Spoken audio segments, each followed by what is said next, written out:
شروع اللہ کا نام لے کر جو بڑا مہربان نہایت رحم والا ہے۔ جو چیزیں آسمانوں میں ہیں اور جو چیزیں زمین میں ہیں سب اللہ کی تسبیح کرتی ہیں، اور وہ غالب ہے، حکمت والا ہے۔ وہی تو ہے جس نے کفار اہل کتاب کو پہلی لشکر کشی پر ہی ان کے گھروں سے نکال دیا۔ مسلمانوں، تمہارے خیال میں بھی نہ تھا کہ وہ نکل جائیں گے، اور وہ لوگ یہ سمجھے ہوئے تھے کہ ان کے قلعے ان کو اللہ کے عذاب سے بچا لیں گے،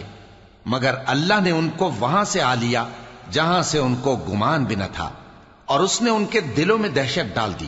کہ اپنے گھروں کو خود اپنے ہاتھوں اور مومنوں کے ہاتھوں سے اجاڑنے لگے۔ تو اے بصیرت کی آنکھیں رکھنے والو، عبرت حاصل کرو۔ اور اگر اللہ نے ان کے بارے میں جلا وطن کرنا نہ لکھ رکھا ہوتا تو ان کو دنیا میں بھی عذاب دے دیتا، اور آخرت میں تو ان کے لیے آگ کا عذاب تیار ہے ہی۔ یہ اس لیے کہ انہوں نے اللہ اور اس کے رسول صلی اللہ علیہ وآلہ وسلم کی مخالفت کی، اور جو شخص اللہ کی مخالفت کرے تو اللہ اسے سخت عذاب دینے والا ہے۔ مومنوں، کھجور کے جو درخت تم نے کاٹ ڈالے یا ان کو ان کی جڑوں پر کھڑا رہنے دیا، سو یہ اللہ کے حکم سے تھا،